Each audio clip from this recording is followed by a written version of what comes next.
کیا کوئی خوش نصیب ایسا بھی ہے جس سے قبر میں اللہ سوال نہ پوچھے؟ رسول اعظم نے فرمایا ہاں عائشہ، ہاں، جو شخص اپنے گناہ کو یاد کر کے روئے اللہ قبر میں اس سے سوال نہیں پوچھے گا۔ آج ہماری قوم کے وہ لوگ جو شادی کر چکے ہیں، 50 سال کے ہو چکے ہیں، جوانی کالج اور یونیورسٹی میں گزری، وہ اپنی جوانی کے لطف اندوز لمحات کو یاد کر کے کہتے ہیں یار وہ زندگی کتنی اچھی تھی۔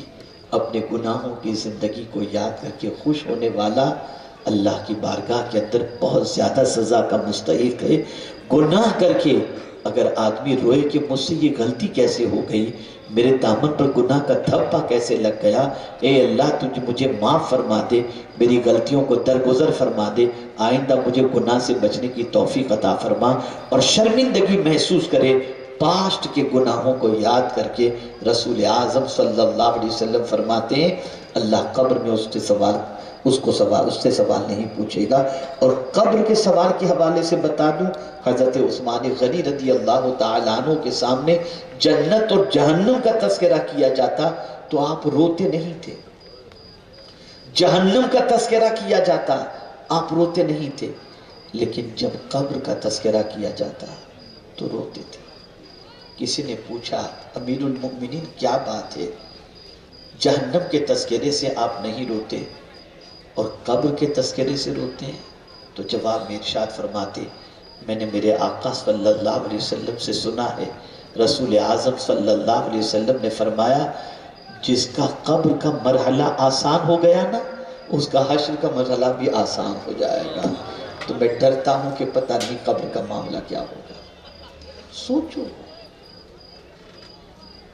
غور کرو ذرا، جانا ہے اس دنیا سے، پرماننٹ رہنے کے لیے نہیں آئے یہاں پر،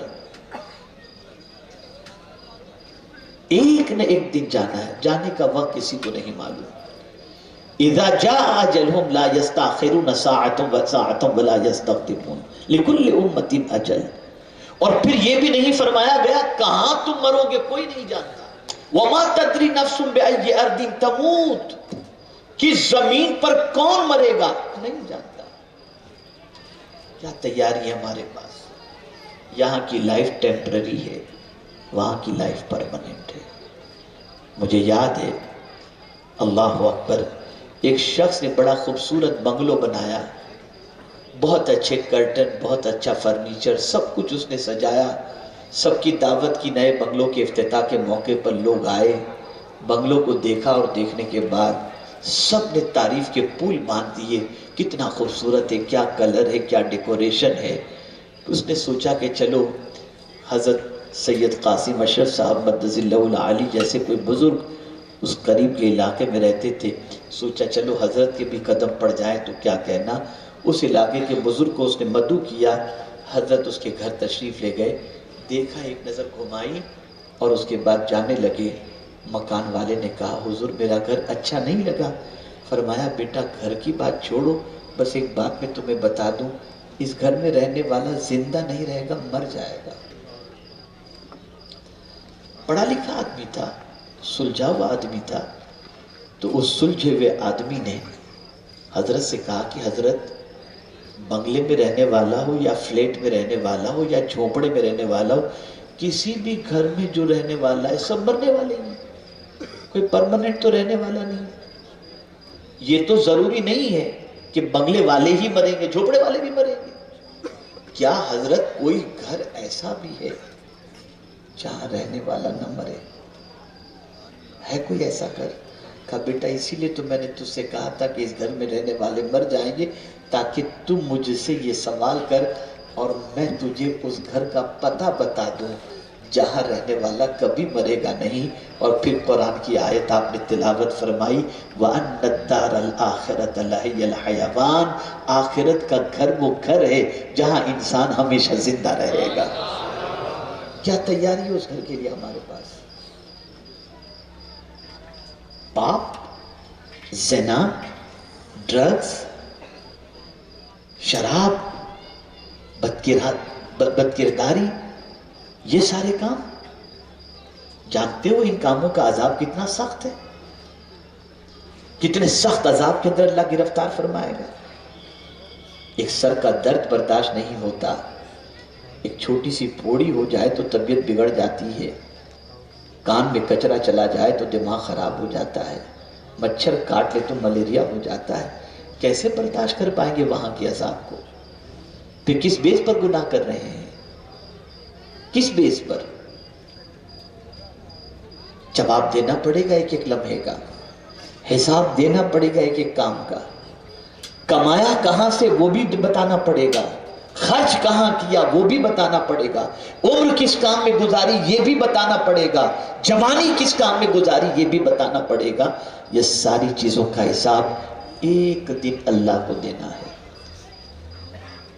جب سال اینڈ ہوتا ہے تو سی اے کے پاس بلیک اینڈ وائٹ رجسٹر لے کر پہنچ جاتے ہیں، اس لیے کہ گورنمنٹ کو حساب دینا ہے.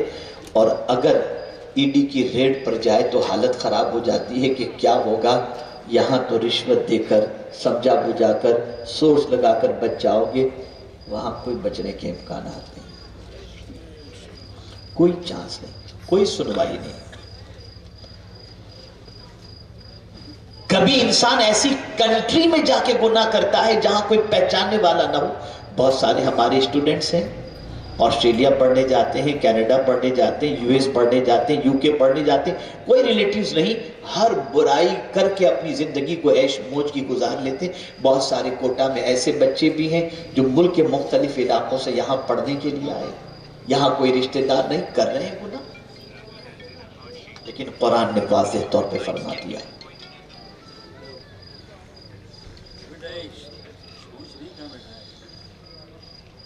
قرآن نے واضح طور پر فرما دیا، واضح طور پر، یومئذ تحدث اخبارہا.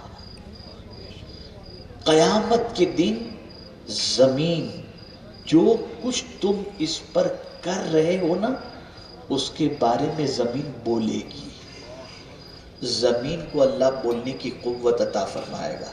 تو کسی نے حکیم الامت حضرت علامہ مفتی احمد یار خان صاحب نعیمی رحمت اللہ تعالی علیہ سے پوچھا کہ اس کی تفسیر میں تو آقا کریم صلی اللہ علیہ وسلم نے ارشاد فرمایا کہ بندہ جو کچھ زمین کی پیٹھ پر کرے گا تو زمین اس کے بارے میں بتائے گی.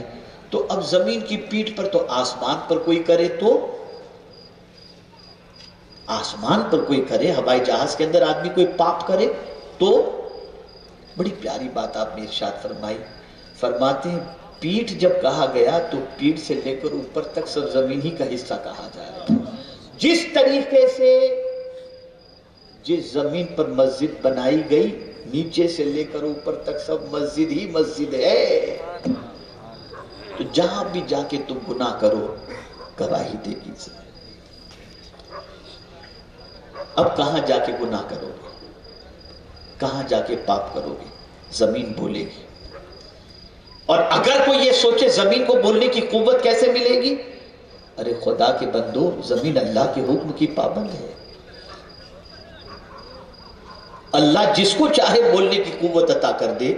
کوئی پیدا ہونے والا بچہ بول نہیں پاتا ہے، لیکن جب میرے کریم نے چاہا تو چولہے کے اندر حضرت عیسیٰ علیہ السلام بول پڑے، بول پڑے حضرت عیسیٰ علیہ السلام. ڈرو اللہ سے. مقدس مہینہ آ رہا ہے.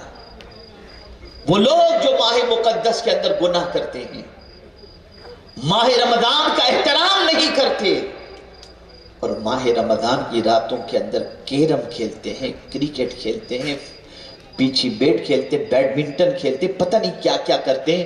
اور بعض نوجوان کہتے ہیں کیا کریں ٹائم پاس نہیں ہوتا، ٹائم پاس کر رہے ہیں. خدا کے بندو ٹائم بھی کوئی رکنے والی چیز ہے؟ کوئی سگنل کی اس کو تو ضرورت نہیں، وہ تو پاس ہو ہی رہا ہے، وہ تو پاس ہو رہا ہے. لیکن حضور کو دیکھیے رب نے کیا فرمایا، فَإِذَا فَرَغْتَ فَانْصَبْ وَإِلَىٰ رَبِّكَ فَارْغَب. وہ رسول رحمت صلی اللہ تعالی علیہ وسلم جو کام میں لگے رہتے، کون سے کام کے اندر لگے رہتے؟ دعوت کے کام میں، لوگوں کو سمجھانے کے کام میں، درس و تدریس کے کام میں. قرآن کہتا ہے جب اس کام سے آپ فارغ ہو جائیں تو اپنے رب کی یاد کے اندر مصروف ہو جائیں.